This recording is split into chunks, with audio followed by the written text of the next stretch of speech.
My dear students, today we are going to do the question answers of project assignments of our work of artifice. I had already posted the question answers.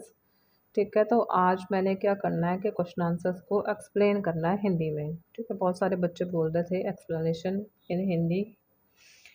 That is what we are going to do today. ठीक है, let's do the first question. Comment on the title of poem a work of artifice bring out its relevance. Question है हमारा कि title के बारे में बताना है, उस पर कमेंट करना है और इसकी इम्पोर्टेंस क्या है, इसकी रेलेवेंस है, उसके बारे में बताना है. ठीक है, तो आंसर है हमारा the title of the poem a work of artifice is apt. सबसे पहले बताएंगे कि हाँ, जो टाइटल है पोएम का, क्या टाइटल है, अ वर्क ऑफ आर्टिफिस. ठीक है, इसको रखना है हमने सिंगल कॉमा में. ये हमारा बिल्कुल करेक्ट अप्रोप्रिएट टाइटल है.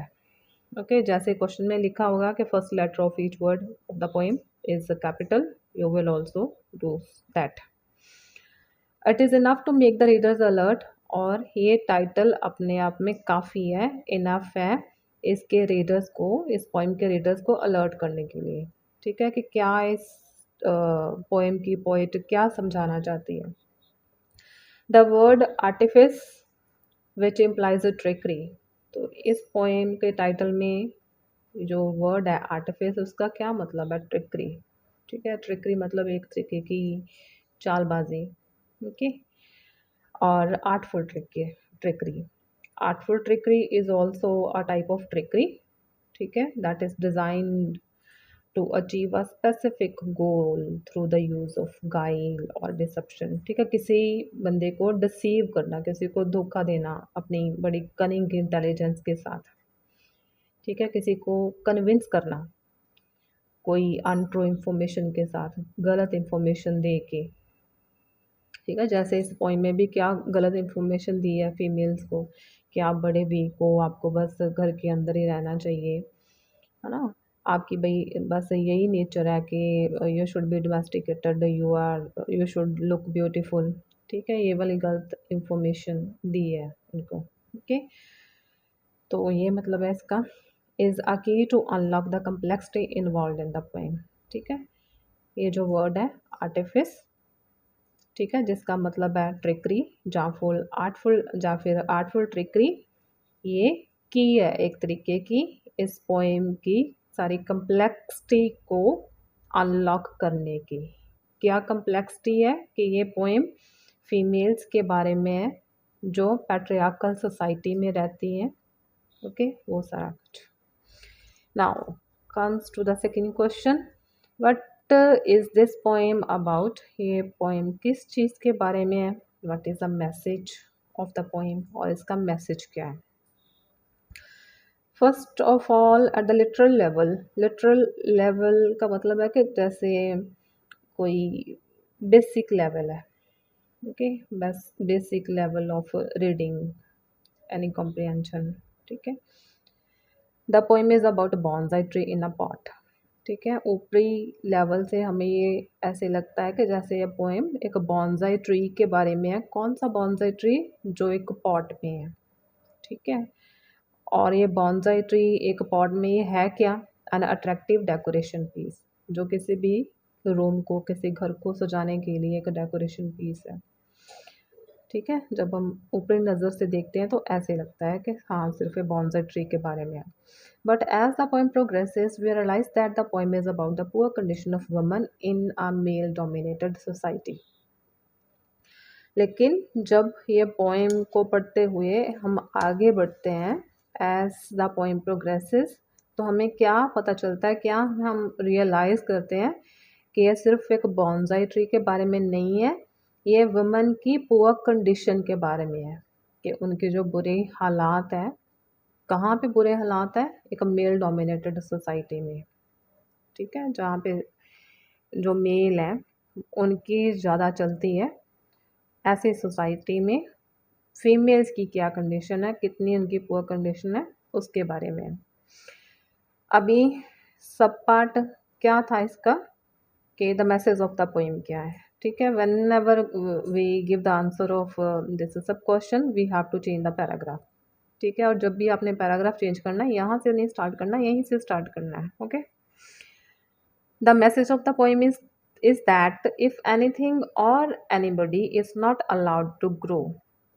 पोएम का मैसेज ये है कि जहाँ फिर कोई चीज़ हो, चाहे कोई पर्सन हो, अगर हम उसे अलाउ नहीं करते ग्रो करने के लिए, it will remain underdeveloped and weak. तो वो पूरे तरीके से डेवलप्ड नहीं होगा और वो वीक ही रहेगा. This is true in the case of a bonsai tree and a woman in a male dominated society. और ये दोनों के लिए सच है ये चीज़, चाहे हम बात करें एक बॉन्साई ट्री की, जहाँ हम बात करें फीमेल्स की. ओके, एक मेल डोमिनेटेड सोसाइटी में. ठीक है, दोनों के लिए सच है कि अगर एक बॉन्साई ट्री को भी हम ग्रो नहीं करने देते, उसको एक छोटे से पॉट में लगा के रखेंगे घर में, तो वो 80 फीट तक नहीं जाएगा. और ऐसे ही अगर फीमेल्स को भी हम ग्रो करने के लिए वो सिचुएशन नहीं देंगे, अगर सिर्फ उनको घर की चार दीवारी में ही रखेंगे, तो वो भी अच्छे से ग्रो नहीं करेंगी. Okay, now comes the third question. In what mood is the poet. Poet का मूड क्या है, कैसा है. How does she proceed to bring out the plight of woman in the patriarchal society.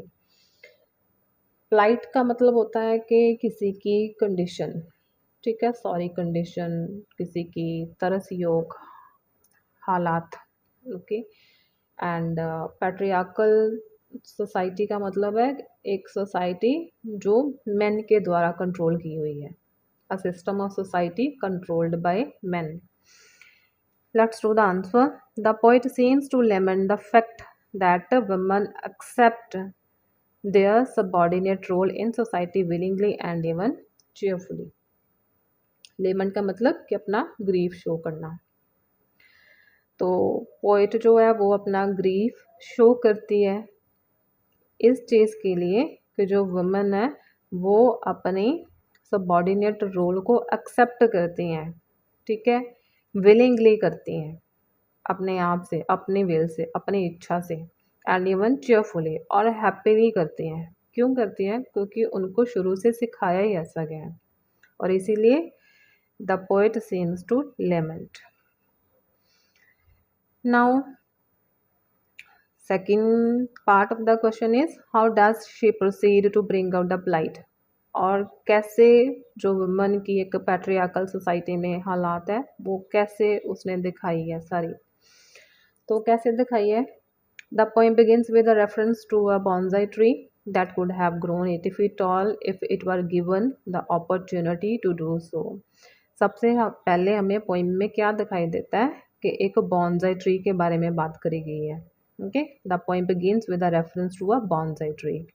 और ये कौन सा बॉन्साई ट्री है. That could have grown 80 feet tall, जो कि 80 फीट टॉल हो सकता है.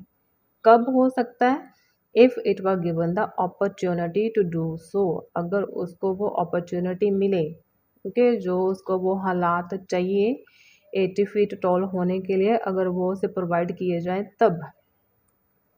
As the poem progresses we realise that the bonsai tree stands for women. और जब ये पोएम प्रोग्रेस करती है तो तब हमें क्या पता चलता है कि ये सिर्फ एक बॉन्साई ट्री के बारे में नहीं है. This is for the women and bonsai tree stands for women. देखो, this is a metaphor used for women. कौन से वुमेन के लिए. अप्रेस्ड. अप्रेस्ड मतलब जो एक तरीके की अपनी आस ही छोड़ चुकी हैं, होपलेसनेस की सिचुएशन में है. By males in the patriarchal society, एक ये जो मर्द प्रधान सोसाइटी है, समाज है, उसमें. Man begin early to condition woman to fit into socially acceptable rules. और ये जो मैन है वो अर्ली स्टेज पे, जब एक फीमेल अपनी यंग स्टेज में होती है, बच्ची होती है, तभी उसे कंडीशन करना शुरू कर देते हैं. ठीक है, जैसे छोटी बच्चियों को बोलते हैं ना कि हाँ हम अपने घर पे ही रहना है, पहले खाना भाई को देना है ना. तो ऐसी चीज़ें, तो ये छोटी एज पे ही ऐसी कंडीशनिंग शुरू हो जाती है. दे means women are made to believe that it is their nature to be small, weak and domesticated. ठीक है। और वुमेन को ये बिलीव करवाया जाता है कि वो ऐसी ही होनी चाहिए। कैसी होनी चाहिए? बड़ी डेलिकेट होनी चाहिए, सुंदर लगनी चाहिए, वीक होनी चाहिए, है ना, डोमेस्टिकेटेड, अपने बस घर पे ही रहना चाहिए। Okay, now comes the fourth question. Comment on the imagery in the poem. In the poem, the bonsai tree comes to represent all women. सबसे पहले कौन सी इमेजरी यूज की गई है? बॉन्साई ट्री की। और बॉन्साई ट्री किसको रिप्रेजेंट करता है? To all women. कौन सी वुमेन को? हु आर अप्रेस्ड, ठीक है, जो होपलेस है, सब्जुगेटेड, क्लेवरली। सब्जुगेटेड मतलब ब्रॉट अंडर कंट्रोल, ठीक है, जिनको अपने कंट्रोल के अंदर रखा गया बड़ी चालाकी से, cleverly in the patriarchal society. किस पेट्रियार्कल सोसाइटी में सब्जुगेटेड की गई है वो क्लेवरली, और वो अप्रेस्ड है। As the plant is confined to a life in a pot, जैसे वो बॉन्साई ट्री की बात करी गई है, ठीक है, कि वो उसकी लाइफ है सिर्फ एक पॉट में ही, वहीं पे उसको रहना चाहिए। So is a woman to four walls of our house, और वुमन को भी क्या बोला गया कि उसको भी सिर्फ फोर वॉल्स के अंदर ही रहना है। The gardener who stands for a husband, और अगली इमेजरी क्या है कि गार्डनर है। गार्डनर का मतलब क्या है? ये स्टैंड करता है एक हस्बैंड के लिए, जो भी मेल मेंबर है एक लेडी की लाइफ में, उसको रिप्रेजेंट करता है। The gardener who stands for a husband, it can be a father और any male, is happy and proud in stunting, ठीक है। एक क्यों हैप्पी और प्राउड है? कि वो उसकी ग्रोथ को स्टंट करता है, कंट्रोल करता है, of the woman under his charge, जो भी लेडी उसके चार्ज के अंदर है, उसके कंट्रोल के अंदर है, उसकी ग्रोथ को स्टंट करता है। Okay, this is the imagery used in the poem. I hope you will like this video. Thank you.